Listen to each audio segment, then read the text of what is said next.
paz do Senhor, meus irmãos. Estamos aqui com mais um PetraCast com a Carol. Hoje finalizamos uma série, né? Quase uma série nós fizemos aqui com o tema Depois do Último Suspiro, aqui com a participação do nosso pastor Everton.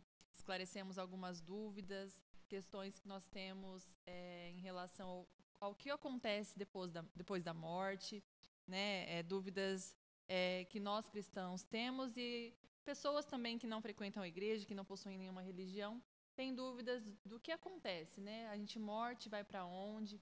O que acontece do lado de lá? Se acaba por aqui? Se não tem mais vida? E a gente conseguiu aqui trazer muitas respostas e hoje nós vamos finalizar esse tema. Vou pedir para o pastor que está cumprimentando todos que estão nos acompanhando. Pai do Senhor a todos, para nós é mais um momento de alegria de estarmos todos juntos aqui participando. E encerrando, na verdade, né, nosso PetraCast, está tratando sobre esse assunto que nós mencionamos, que ele é de extrema relevância. Entender, não tem como ter uma compreensão exata, mas dá para nós entendermos o que a Bíblia aponta, direciona acerca da vida eterna. Esse assunto, após o último suspiro, fizemos aí uma síntese em 2 reuniões. Isso. Hoje vamos finalizar, porque esse assunto ele continua, mas nós vamos finalizar hoje tentando abordar algumas questões que são pertinentes para concluir aquilo que nós já falamos.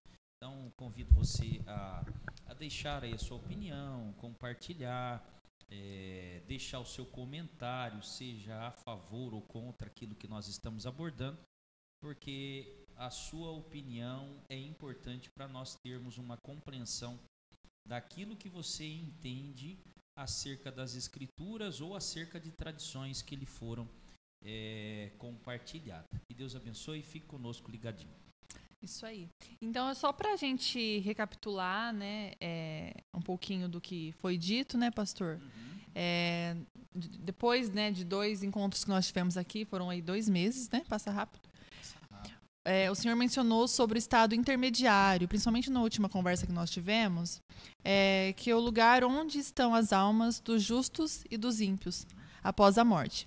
Eu gostaria que o senhor esclarecesse 2 pontos com base em doutrinas de outras religiões. Agora a gente vai entrar, certo. Às vezes a gente tem aqui algumas pessoas, né, católicos, de outras religiões que acompanham, às vezes até concordam com algumas coisas que nós dizemos aqui ou não. Certo. E agora, aproveitando esse gancho de você que tem outra religião também, para saber um pouquinho do pensamento baseado na Bíblia, né, sempre pautado na Bíblia, estudos pautados na Bíblia, eu queria que o senhor trouxesse para a gente, primeiramente, em relação à Igreja Católica.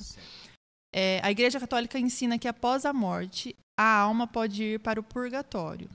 O purgatório seria o mesmo que esse estado intermediário mencionado na outra vez que o senhor falou do Seol, né? Sim. Purgatório é a mesma coisa? Não. Existe purgatório? Na verdade, podemos dizer que purgatório existe dentro da doutrina católica. Então, aqui é importante destacar que, embora a Igreja Católica ela tem hoje o domínio desse assunto, que é o purgatório, esse assunto do purgatório ele vem de uma origem judaica. No período que eu mencionei, o período intertestamentário, vai surgir alguns livros, e dentre os quais destaco sobre esse assunto o livro de Macabeus.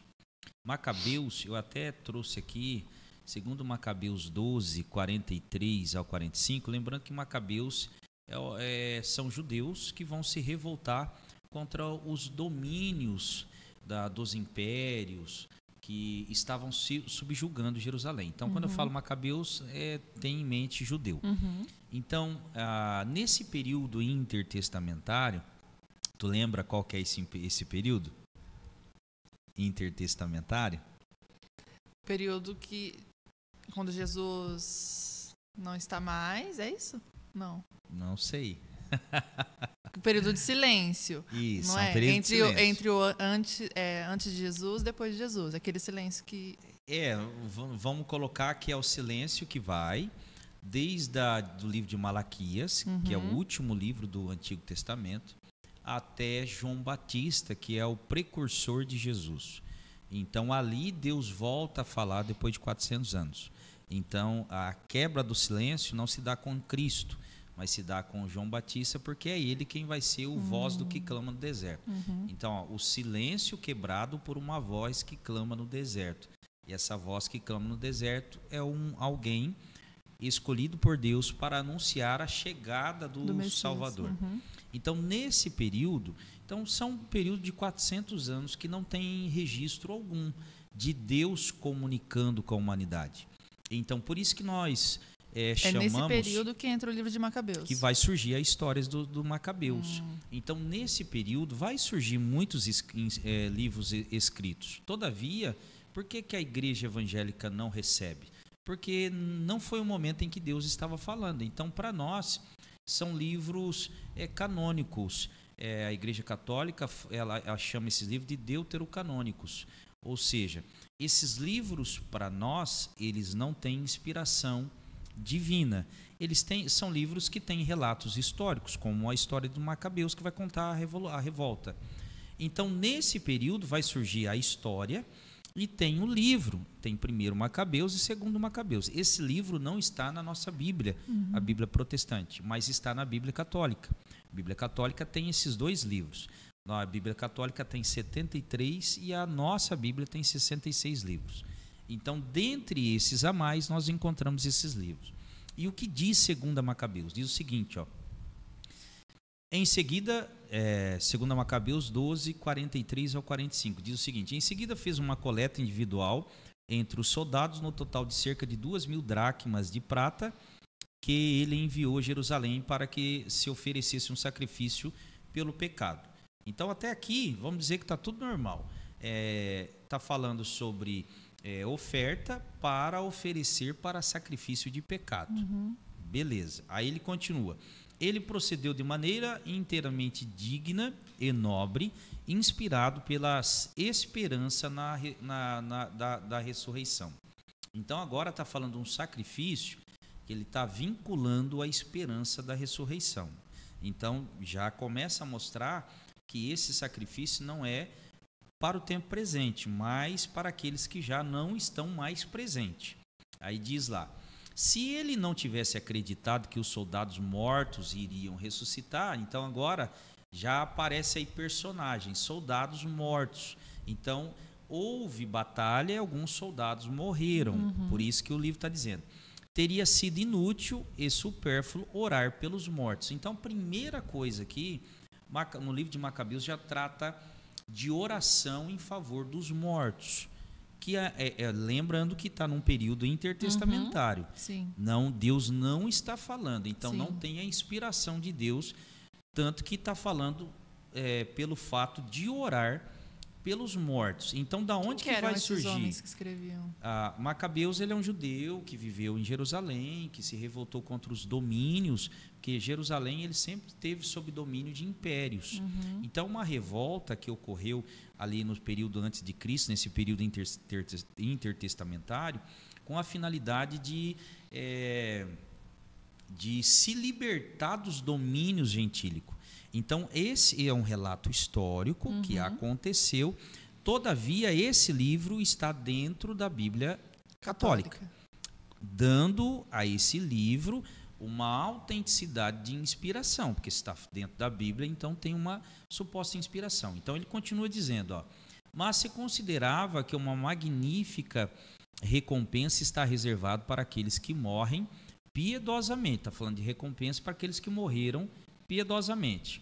Aí ele diz: seu pensamento era santo e piedoso, eis porque ele mandou fazer esse sacrifício expiatório pelos mortos, ó, sacrifício pelos mortos, oração pelos mortos, a fim de que fossem absolvidos de seu pecado. Olha só que interessante.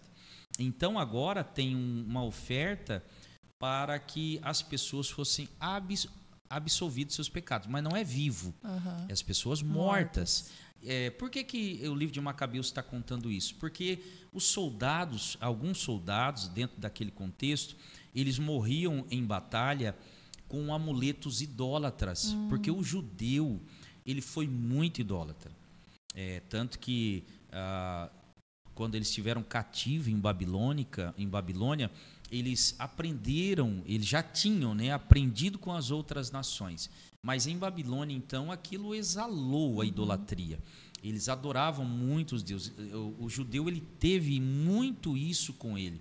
Então, quando o soldado morria na batalha com um amuleto de um deus qualquer, então o que eles faziam? Eles tinham piedade. Mas eles entendiam que isso era pecado. Os judeus entendiam que era pecado. Eles entendiam que era pecado porque eles morreram em batalha para defender o povo judeu. Todavia, os últimos minutos dele, ele estava depositando a fé em deuses que é contrária à fé judaica, que é uma fé monoteísta. Então, diante daquele cenário, eles pensavam que eles sabiam da esperança de uma ressurreição. Então, eles sabiam que agora esses soldados que tombavam em batalha com um ídolo ou debaixo do pecado da idolatria, mas eles eram piedosos, eles estavam lutando por aquilo que era justo. Entendi. Então, o que eles faziam? Nós precisamos fazer alguma coisa por esses homens. Então, eles estão lá, vamos oferecer sacrifício a eles, vamos fazer orações por esses mortos, para que eles, então, eles possam alcançar o favor de Deus. Então, de uma forma mais objetiva, da onde que a Igreja Católica vai tirar isso? Primeiro, vai tirar de um contexto judaico, porque o próprio judeu acreditava nisso. E não só isso, o tempo vai passar, e eu coloquei aqui resumidamente, que o século III, por exemplo, os pais da Igreja, que eram os padres, né, que eram os pais da Igreja, como Tertuliano, ele mencionava a oração pelos mortos. Saiu do livro de Macabeus, de uma concepção judaica.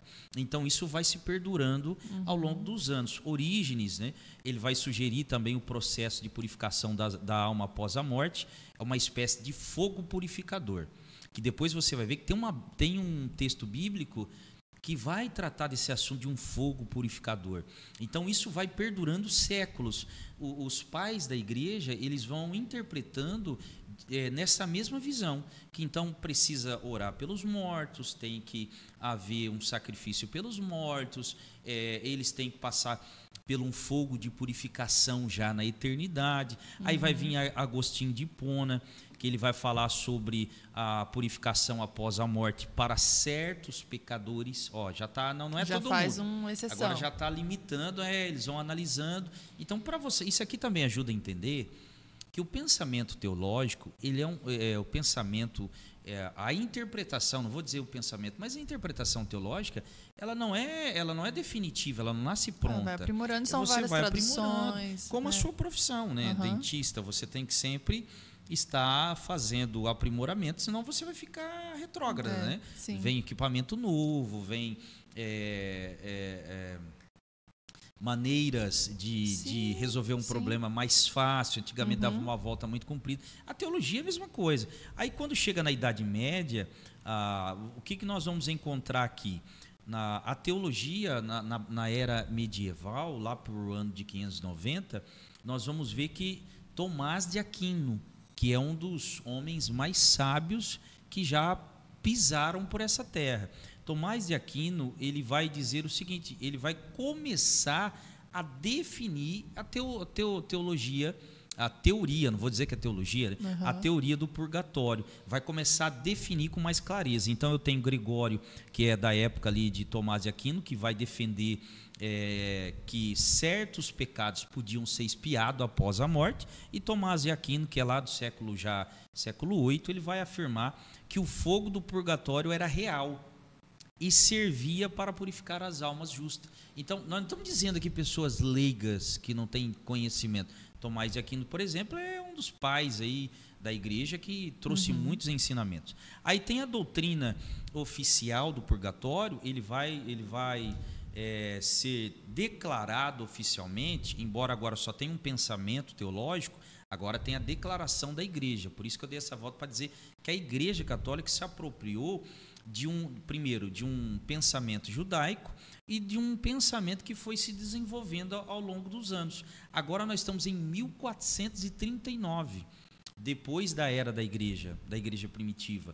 Nós vamos ter lá o Concílio de Florença, e Trento que vai declarar oficialmente a doutrina do purgatório. Depois, alguns anos depois, o Concílio de Trento vai ratificar isso, vai dizer que a doutrina do purgatório realmente é uma doutrina verdadeira, tem embasamento, o que os protestantes mais tarde vão discordar de tudo isso. Então, ou seja... Mas quando você vê de início, quando você cresce nessa cultura, você vai falar assim, é verdade? Lógico. É tudo embasado, é tudo pessoas estudadas, você fundamenta tudo isso. Como que você vai contra aquilo, né? Porque difícil. É o seguinte, o purgatório, ele é, se você analisar, ele é um meio de conciliação. Eu tenho um Deus justo, que vai fazer justiça, mas eles também têm um Deus amoroso e misericordioso. Então, assim, um Deus que abomina o pecado e ele vai julgar. Agora, eu tenho um Deus que ama e um Deus que perdoa.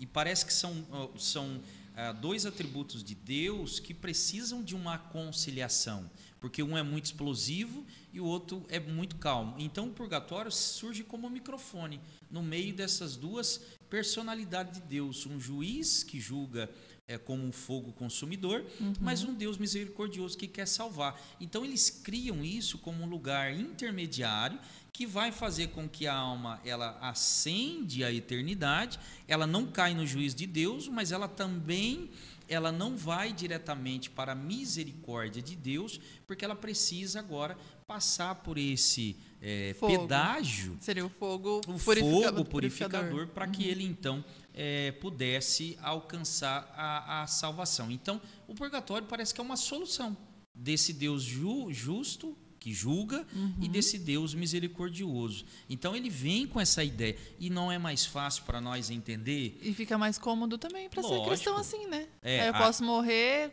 mergulhado no pecado que depois vão só intermediar a favor de mim.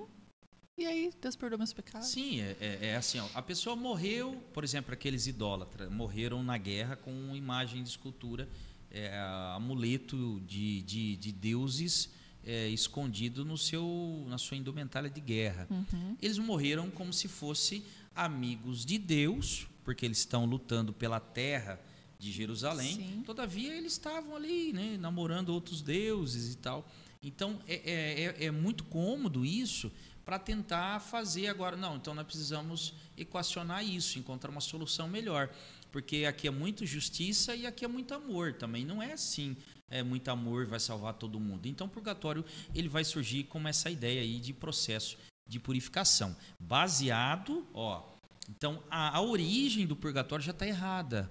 Ela já vai surgir num período em que Deus não está falando. Então uma concepção, por isso que eu falo muito sobre isso, e tem pessoas que pensam assim, quem que falou? Foi um judeu. Então foi um judeu que falou, pode assinar embaixo que está certo. Tá. Não é assim, não é bem assim. Tanto que nós vamos encontrar o apóstolo Paulo, que ia nas sinagogas, quando ele chegava em cidades missionárias, para falar aquilo que eles liam todo dia, não enxergavam, e Paulo pregava, era expulso da sinagoga. Então, porque o judeu, ele foi muito açoitado ao longo dos anos e ele fechou muito a visão ao ponto que eles não reconheceram nenhum Messias. Então, nem tudo que o judeu vai dizer está correto, por isso que precisa ser analisado. Então, a Igreja Católica vai pegar uma ideia de um período judaico, essa ideia vai ser reportada por alguns pais da igreja, o concílio vai oficializar, depois o segundo concílio vai ratificar, e hoje nós temos dentro da Bíblia esse livro de Macabeus que traz essa ideia, oração pelos mortos. Então o purgatório, ele vai tirar ele vai vir dessa ideia do texto de Macabeus. Todavia tem um texto de Coríntios que traz essa ideia mal interpretado, que vai ter essa ideia do fogo purificador. 1 Coríntios 3:15 diz assim, se a obra de alguém se queimar, sofrerá prejuízo, mas esse mesmo será salvo, todavia, como que através do fogo. Salvação através do fogo. Então, isso é um texto que Paulo vai escrever. Então, eu tinha só o texto de Macabeus. Agora eu tenho também um texto que parece que Paulo está endossando isso. sobre esse fogo que purifica, porque diz, quando o fogo cai, todavia ele vai ser salvo através do fogo. Então, 1 Coríntios 3:15, ele também ajuda a reforçar essa ideia errônea de que existe um lugar intermediário onde as almas são purificadas para alcançar a salvação. E nós vamos entender que Paulo, ele não está tratando sobre isso. Ele está falando para os vivos, que enquanto nós estamos vivendo, nós já estamos construindo, nós já estamos produzindo obras, que essas obras no porvir serão julgadas para saber, revelar qual é a qualidade dessa obra que produzimos enquanto estávamos vivos. Então ali é a qualidade da obra, não é para purificar. Não é nem a alma. Não tem nada a ver. Paulo ele vai mostrar aqui a qualidade da obra que vai permanecer diante de Deus no dia do juízo. Não tem nada de alma aqui, está falando sobre a qualidade. Então você está vivendo, você está produzindo obras. A sua vida cristã é uma vida contínua de produção de obras. Você é uma linha de montagem. Todo tempo tu está montando coisas e está produzindo obra.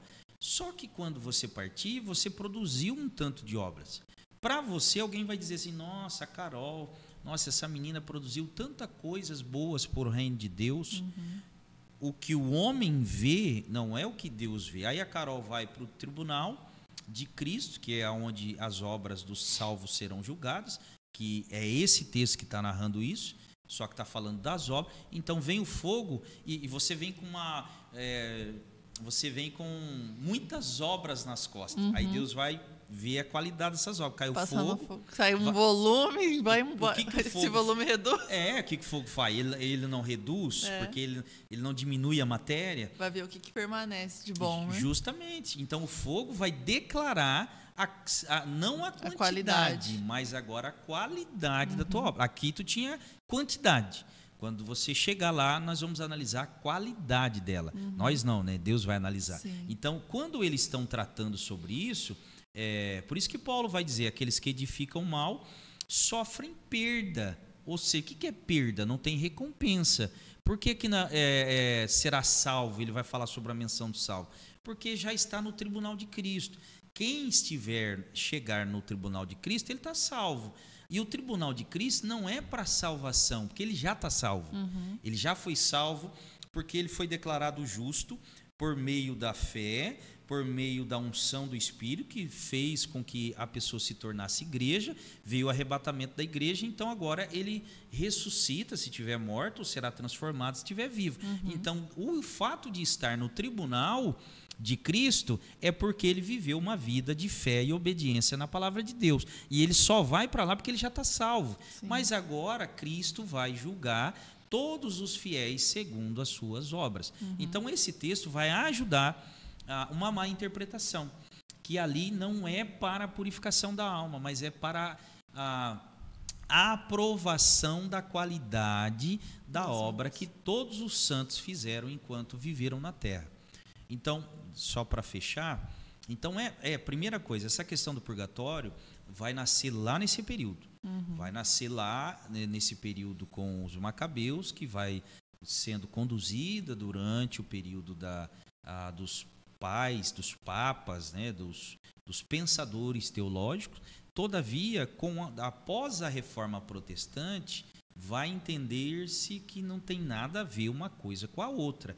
Esse lugar de purgatório, por exemplo, biblicamente, ele não existe. Mas existe um texto ainda agora que me lembrei, que Mateus 12:32 diz assim, Jesus está falando sobre perdão de pecados, que ele vai tratar sobre a blasfêmia contra o Espírito Santo. Tem esse texto diz assim, não será perdoado nem neste mundo, nem no vindouro, o que implicaria aqui o perdão, né? Então, Jesus vai dizer assim, todo pecado que o homem disser contra o Filho do Homem, ou seja, contra Jesus mesmo, será perdoado.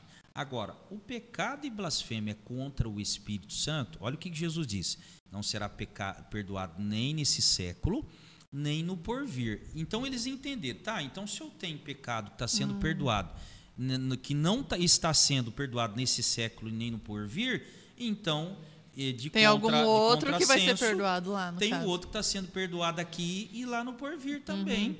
Só que aqui Jesus ele vai usar uma expressão que chama a expressão hebraísta, o hebraísmo judaico, que é como se fosse uma hipérbole.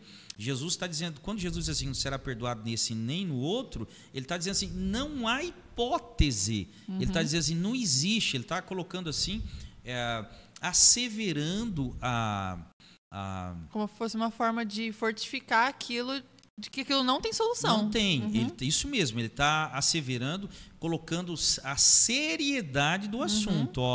Não brinca que isso aqui...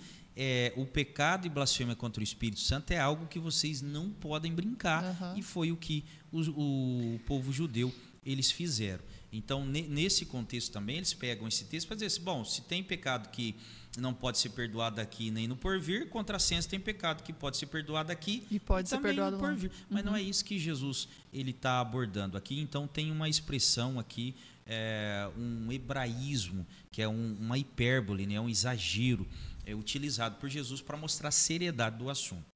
Então já nasce tudo errado. E aí entra aquela coisa, tira o texto fora do contexto e aí não aprofunda porque não quer chegar na veracidade do assunto, né? E aí acaba ficando ali cômodo para ambas as partes. Tem que salientar que tem um texto que diz em Hebreus que vai dizer o seguinte, que ao homem está ordenado morrer uma vez só, e depois disso o juízo. Então, esse texto ele pode ser aplicado para várias coisas. Pode ser aplicado também para o purgatório. Esse juízo que o Hebreus está dizendo, o está ordenado morrer uma vez só e depois o juízo. Esse juízo é o único juízo que a Bíblia diz. É um juízo definitivo. Não existe, não está falando, não existe. Então, assim, tem uma linha do tempo. Ao homem está ordenado morrer uma vez só e depois disso o juízo. Nesse intervalo aqui, entre o morrer uma vez só e depois o juízo, nessa linha do tempo não tem um julgamento parcial. Não existe isso. Então é morte e depois o juízo. E é um juízo definitivo. Então a pessoa morre, Jesus vai mostrar isso, deixar muito bem claro, eu mencionei no último assunto, que em Lucas 16... ele descreve muito bem isso. O criador do mundo dos mortos, Seol, o Hades, como nós mencionamos no último Petracast, diz o seguinte, você e eu morremos, nós vamos para um lugar chamado paraíso, se estivermos firmes, né, sustentar a nossa fé, seio de Abraão, mas hoje já comumente dizemos paraíso, porque seio de Abraão era mais naquela concepção judaica. Agora é paraíso porque já é uma concepção mais genérica, porque inclui igreja, que antigamente era a seio de Abraão por causa da semente judaica, né? Então eles entendiam que iam para o seio do pai deles na fé, pai da nação, não só na fé, mas pai da nação. Agora nós falamos paraíso porque ele abarca todos os salvos, seja judeu ou seja gentil. Então a Bíblia diz que nós morremos pela fé em Cristo, vamos para o paraíso, aguardando até a nossa ressurreição, redenção do corpo, onde o corpo ele vai se libertar dos efeitos da morte, ele será um corpo como o corpo de Cristo glorificado, e agora viveremos para todo sempre com o Senhor. Lado do paraíso. Lado do tormento, que eu mencionei a você, que era um único lugar, havia um abismo no meio, havia o seio de Abraão e havia o lugar de tormento. Jesus vai dizer que o homem rico vai para o lugar de tormento. Então, morre os dois, eu mencionei no último Petracast, que o salvo, como Lázaro, foi conduzido pelos anjos para o lugar de descanso, e o homem rico morreu estando em tormento, eleva os olhos e já está em tormento. Então não existiu na narrativa de Jesus nenhum lugar intermediário. Os dois morrem ao mesmo tempo, segundo a narrativa de Jesus, e os dois aparecem ao mesmo tempo na eternidade, um no lugar de paz, de consolo, o outro no lugar de tormento. Então, essa ideia, por isso que aqui eu sempre falo, a religião é perigosa. Existem muitas religiões. É bom abrir esse excesso de igrejas sendo abertas aí a todo tempo. Bom, falar de Jesus é bom. Todavia, tem que se tomar muito cuidado, porque às vezes tem pessoas que ele se intitula o sábio da terra, ele se intitula o intérprete de alguma coisa. Então, teve muitas pessoas que erraram, como eu mencionei aqui, Tomás de Aquino errou na interpretação bíblica. E era um sábio. Sábio. Então, nós não passamos nem perto da sabedoria dele teológica. Sim. Então, a religião, aí tem pessoas que se apropriam, não, eu entendi, eu interpretei. Pastor, e tem textos bíblicos que, assim, tem alguns textos que abrem para diversas interpretações, até porque cabe a muitas áreas da nossa vida, e existem alguns textos bíblicos que não abrem para outras interpretações, então, tipo assim, a interpretação é isso, só serve para isso, não abre leque para mais nada. Existe isso ou não? Não existe porque o problema não está na interpretação, está no intérprete. Então vai ter texto que ele é muito claro, ele está dizendo muito claro o que ele quer dizer. Todavia, o intérprete ele vai interpretar de uma outra maneira. Então não existe um texto onde, vamos dizer assim, que os intérpretes não tropeçaram na interpretação correta do texto. Então, por mais que o texto pode parecer muito claro, ainda alguém vai escolher. Vamos usar um texto assim muito claro, quer ver? Ó? Porque Deus amou o mundo de tal maneira. É esse texto que eu ia falar. Diz óbvio. esse texto. Porque Deus amou o mundo de tal maneira que deu seu único filho para que todo aquele que nele crê não pereça, mas tenha vida eterna. Então, olha só, vamos olhar para esse texto. Porque Deus amou o mundo de tal maneira. Se alguém pode dizer, não, mas Deus não amou todas as pessoas. Deus amou o mundo. Então eu já posso aqui formar uma teologia. Que não é que Deus ama todas as pessoas. Tem os escolhidos. Aí eu vou abrir uma igreja. Nós somos escolhidos, um exemplo. Então essa questão do mundo é para poder enfatizar a minha doutrina da minha igreja, eu vou dizer o seguinte: Deus amou o mundo de tal maneira. Então, o mundo, o cosmos, de uma forma geral, esse mundo criado material, não está falando sobre os homens. Um exemplo. Entendi. Vou começar a torcer o que o texto está dizendo. Aí eu vou pegar um outro texto para apontar que, embora Deus ama o mundo todo, tem só um grupo específico que Deus ama em particular. Então, eu já vou para um outro texto. Aí vai lá, Deus amou o mundo de tal maneira que deu seu único filho. Nossa, gente, falei rapidinho aquela. Porque Deus amou o mundo de tal maneira que deu seu único filho para. Nossa, pastor, enrosquei. Para que todo aquele que nele crê não pereça, mas tenha vida eterna. É isso. Para que Pulei alguma parte? Não, né? Porque Deus amou o mundo de tal maneira que deu seu único filho, seu filho unigênito, para que todo aquele que nele crer não pereça, mas tenha a vida eterna. Acelerado, né? Esse perecer também, eu poderia assim, não, irmão, é que vocês estão pensando que esse perecer está falando sobre morte. Não é perecer, morte. Está falando que perecer é as dificuldades da vida. Você vai sofrer. Aí eu vou para aquela teologia do triunfalismo. Então, olha só. Por que você está sofrendo? Porque você não está crendo em Jesus de acordo com a doutrina bíblica.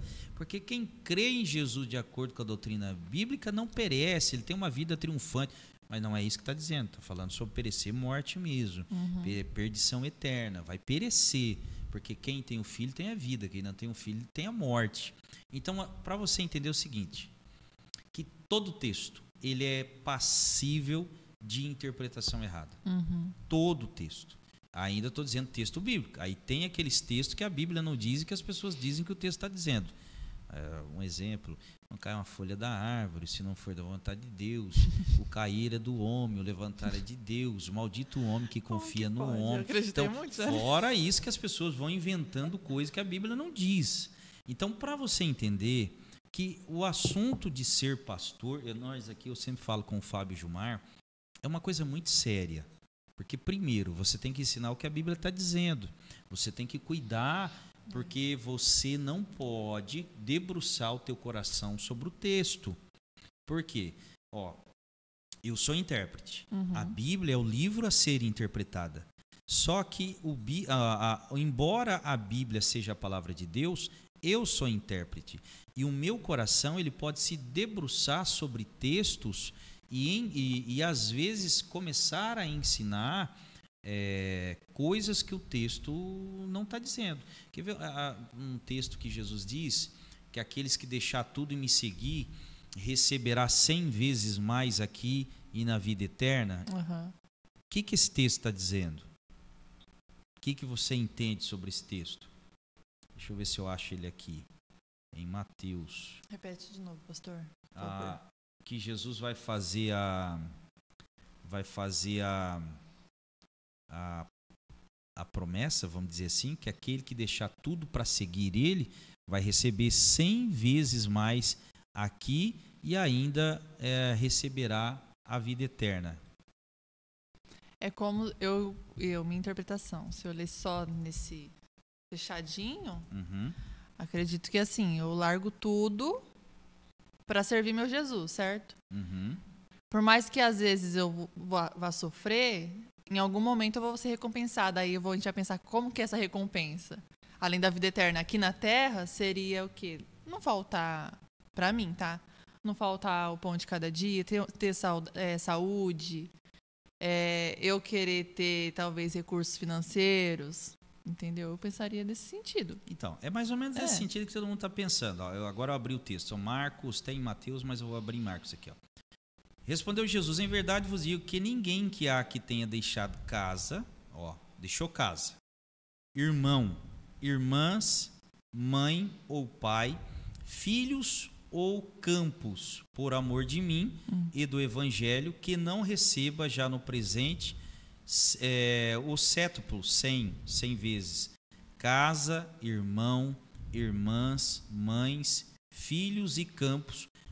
Aí vem receber. Esse receber, o que ele está dizendo? Eu aceito Jesus, minha família me abandona, me deixou. Ele está dizendo, ele deixou casa, irmão, mãe, pai, filhos, campo, porque ele aceita Cristo. Ele abriu mão de muitas coisas. Agora, por ele aceitar Jesus, ele vai receber 100 vezes. Por que 100 vezes? Porque agora você está sozinho, mas você vai numa comunidade cristã, você vai ter quantas pessoas ali para te receber? Era a ideia da concepção da igreja primitiva. Quando eu perdia meu pai e minha mãe por questões biológicas, por causa da minha fé, biologicamente por causa da minha fé, eu ia para uma comunidade, lá eu era abraçado pela comunidade. Por isso que ele está dizendo, você verá 100, você perdeu o pai e a mãe, mas vai ter milhares de pessoas para lhe receber. É o caso do missionário, ele sai da casa, vai para um lugar longínquo, fazer a obra de Deus. Lá vai ter um pai, uma mãe, um irmão, vai ter gente esperando. Sim. E Jesus disse ainda, e ele receberá 100 vezes mais com perseguições.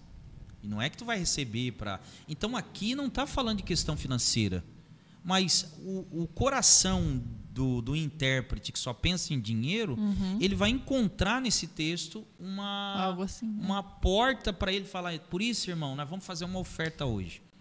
Aqui a Bíblia está dizendo, se você doar, você vai receber 100 vezes mais. Não tem nada a ver uma coisa com a outra. Vamos correr. Tem mais uma pergunta e nosso tempo está curto. Nós estávamos no purgatório. Então vamos só, tu pode falar aí, eu finalizo o purgatório para nós ir para a segunda. Então, aí assim, para a gente já finalizar, vou aproveitar o gancho aqui dessa segunda pergunta.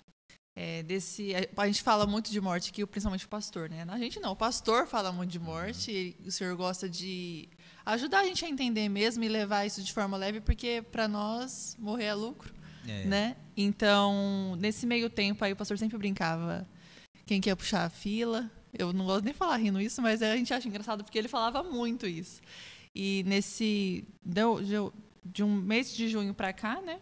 Nós perdemos 2 irmãos. Um irmão mais firme aqui na igreja, era obreiro, né? O irmão Denilson. Nos deixou no finalzinho de junho. Foi novo para todo mundo aqui, né, pastor? Sim, ele não demonstrava sinais de doença. Foi uma surpresa e acho que a igreja, né, a gente falava, mas ao mesmo tempo a gente nunca está preparado, né, para quando acontece. Aconteceu, o irmão Denilson nos deixou, era obreiro aqui, estava sempre aqui participando dos cultos, juntamente também com a sua esposa, a irmã Ana e a sua filha. E depois também nos deixou o irmão Diego. Ele esteve um tempo aqui conosco. Depois deu uma afastada, né? A gente estava aí tentando, o pastor principalmente, né, na luta ali para ele voltar, que faz parte da caminhada. E ele nos deixou também recentemente. E aí, aproveitando esse assunto, né, 2 irmãos, né, muito queridos aqui da nossa igreja nos deixaram. E eu vou deixar já uma pergunta que é pertinente para quem está nos acompanhando. Às vezes alguém da família também está acompanhando, às vezes não tem a mesma fé.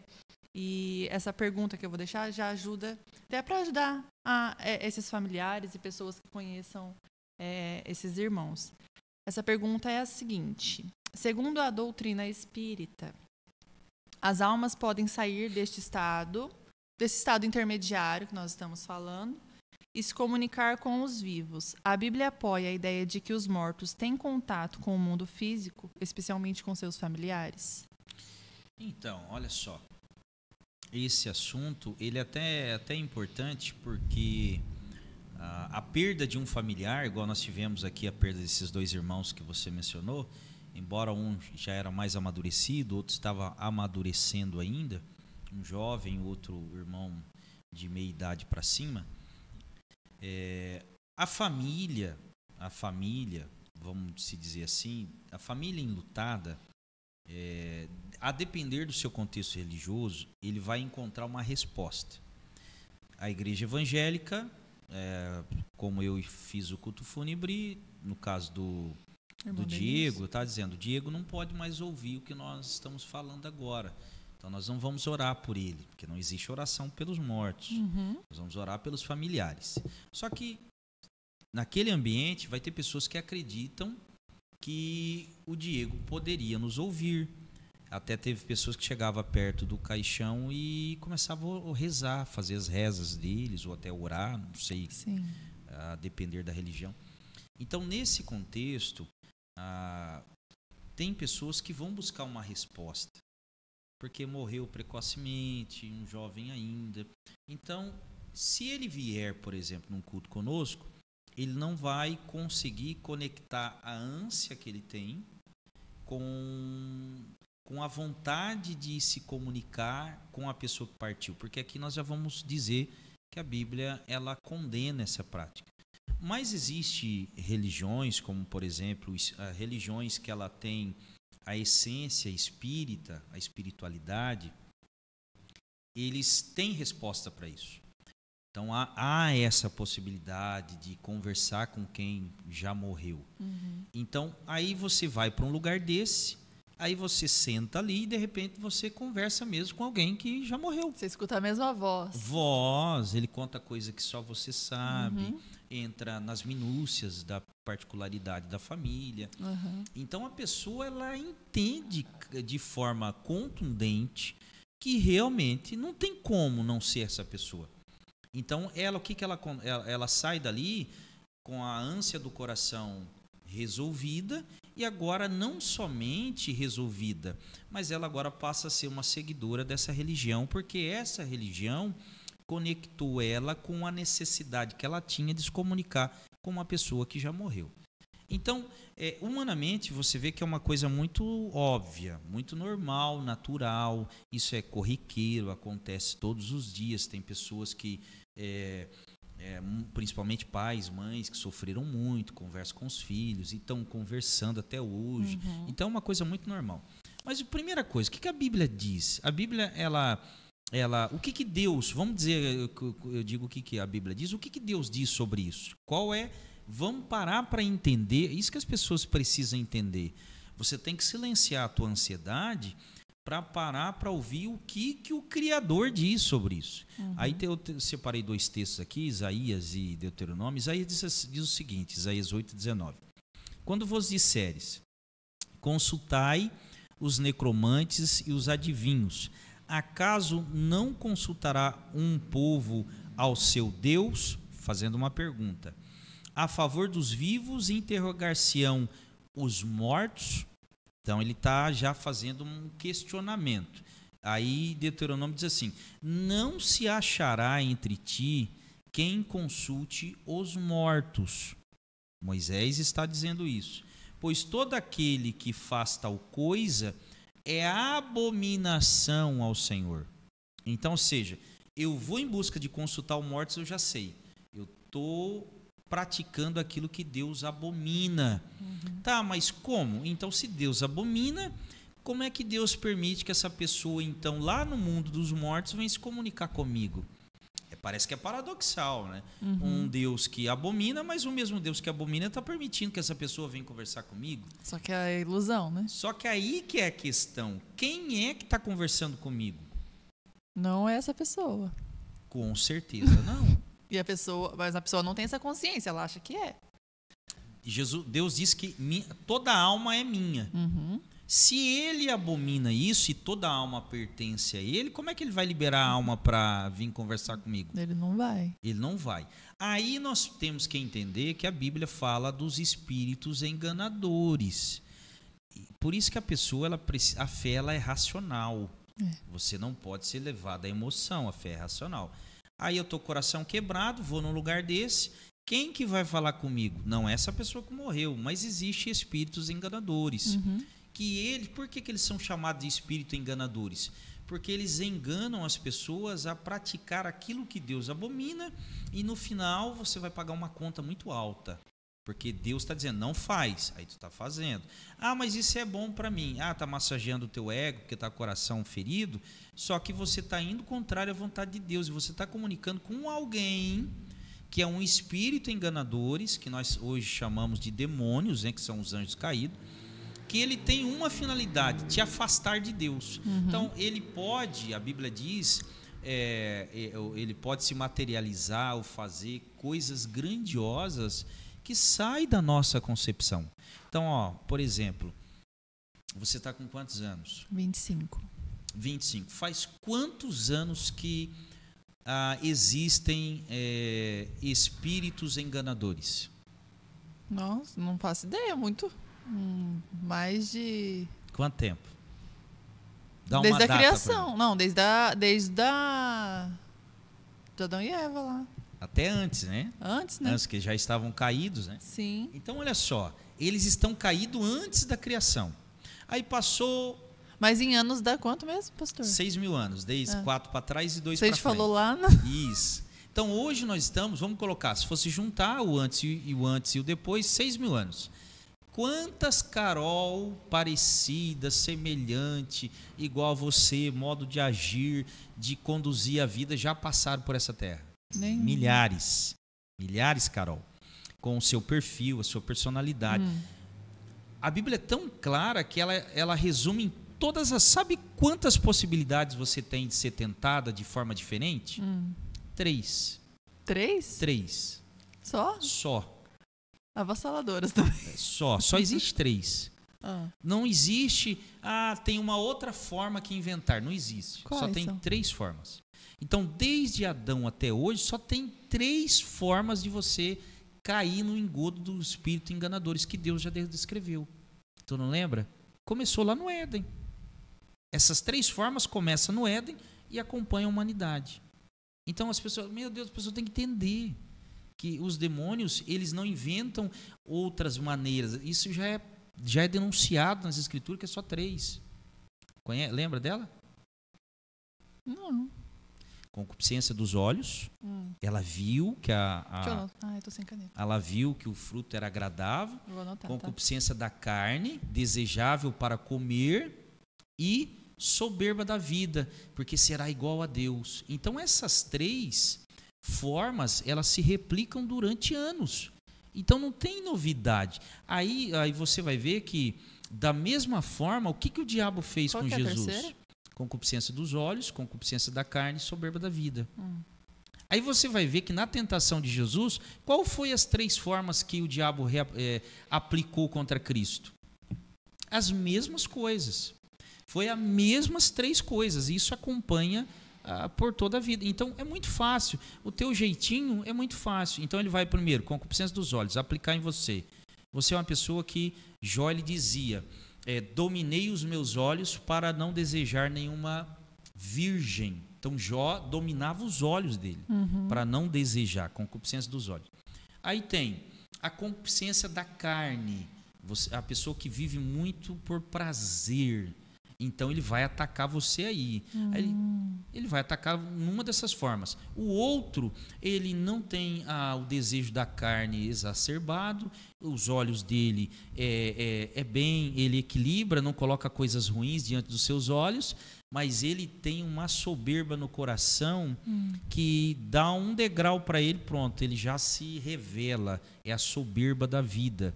Então por isso que quando nós falamos disso, os demônios conhecem tudo. Raul Seixas, ele cantava uma música. Eu nasci há 10 mil anos atrás e não há nada nesse mundo que eu não saiba demais. Ele está falando de quem? Aí ele vai narrar, eu vi Cristo ser crucificado. Ele está falando de quem?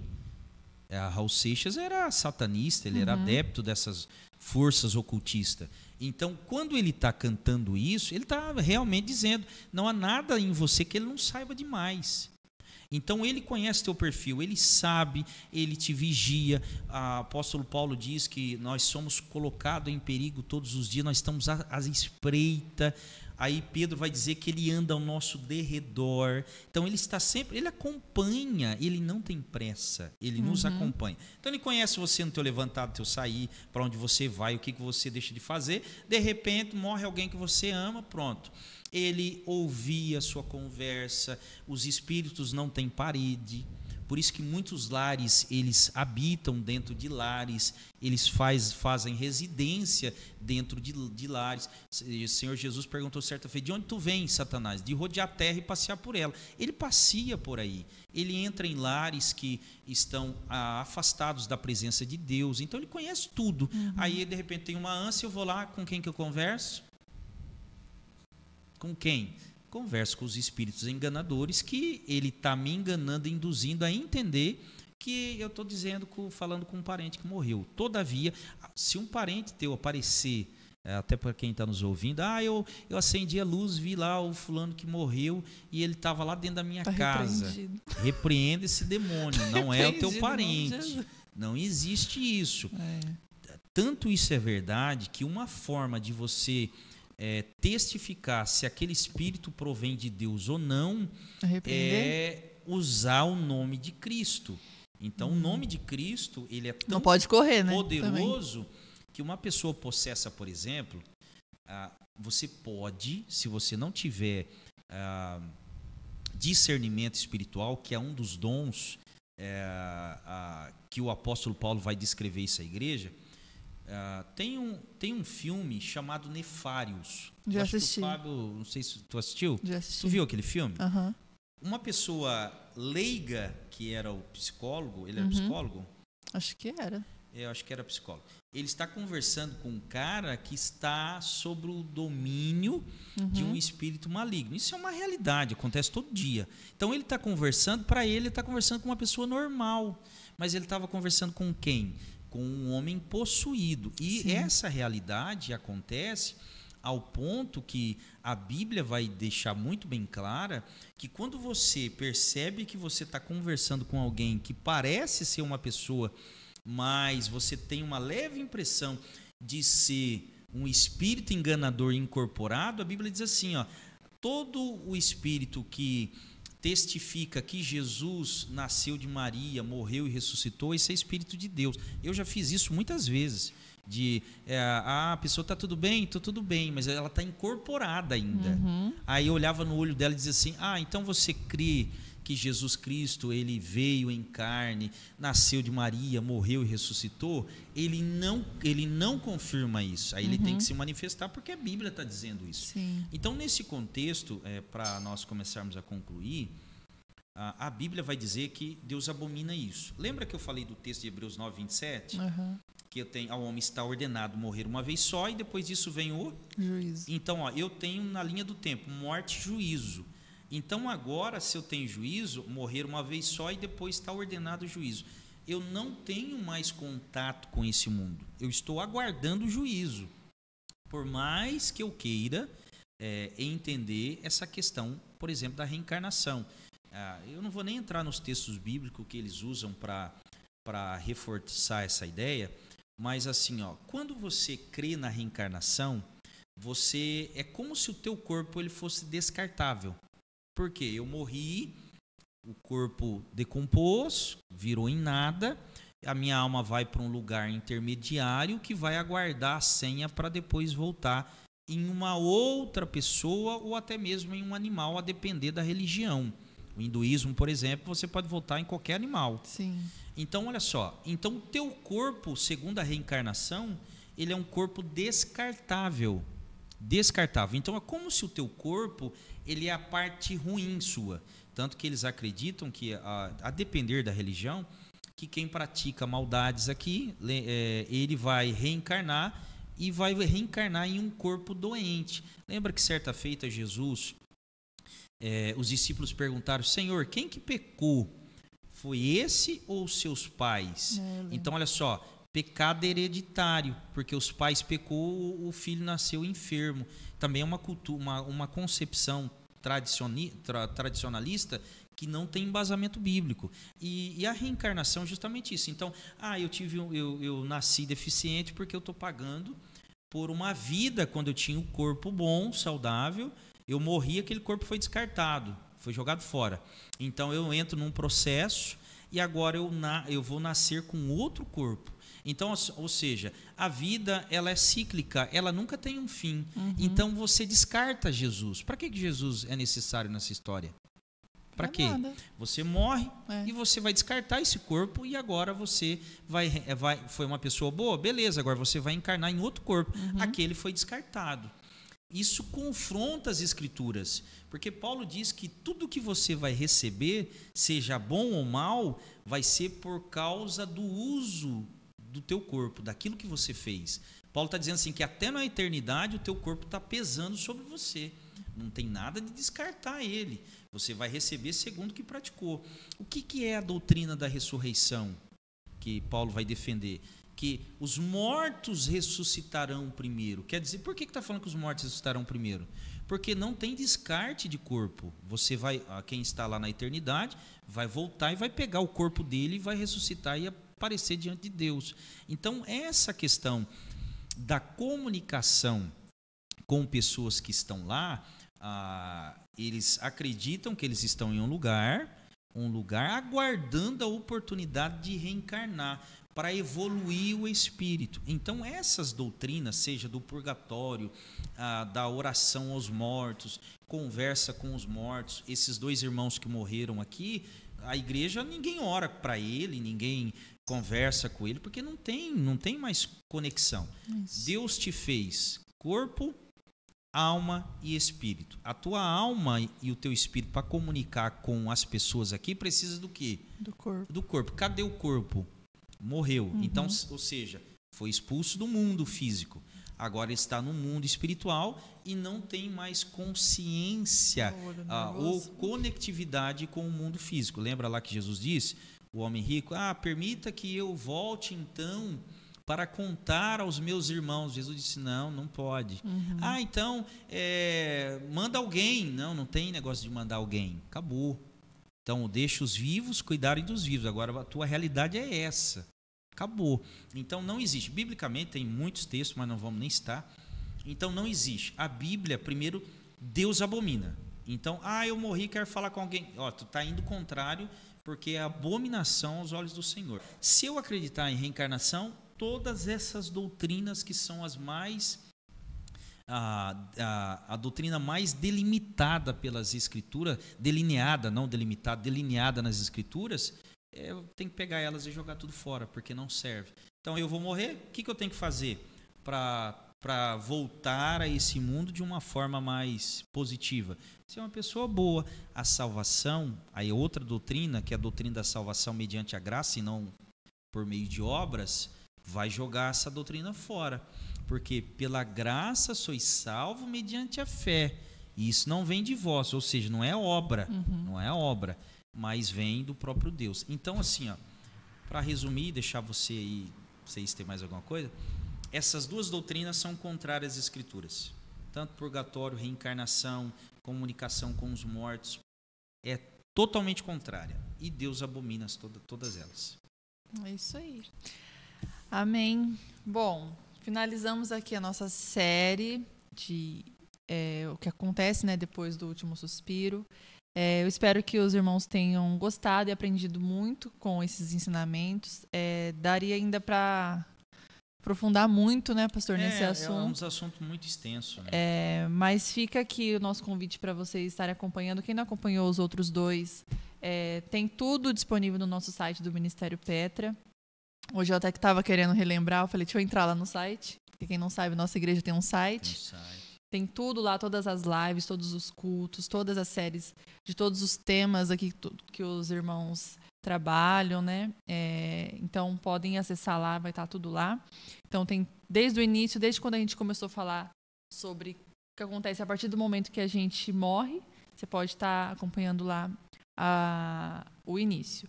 Amém? Peço para vocês estarem compartilhando essa live, enviando para as pessoas da sua família, para os irmãos, curta, compartilhe e acesse as nossas redes sociais, que tem muita coisa lá. E fica o convite também para vocês estarem aqui na nossa igreja, prestigiando o culto, louvando e agradecendo ao Senhor pelas coisas que Ele tem feito na nossa vida. Amanhã é dia de culto, domingo, às 6h30. Amanhã é culto na direção das mulheres. Vai ser bênção. Fica o nosso convite também para você estar aqui cultuando juntamente conosco. Amém? Pastor, muito obrigada pela participação. Eu que agradeço. Mês que vem estamos aqui novamente. Não sei ainda quem será o convidado, mas será uma nova pessoa com um novo tema. E aí vai ser divulgado para os irmãos. Amém? Deus abençoe. Obrigada pela participação de todos. Fiquem com Deus.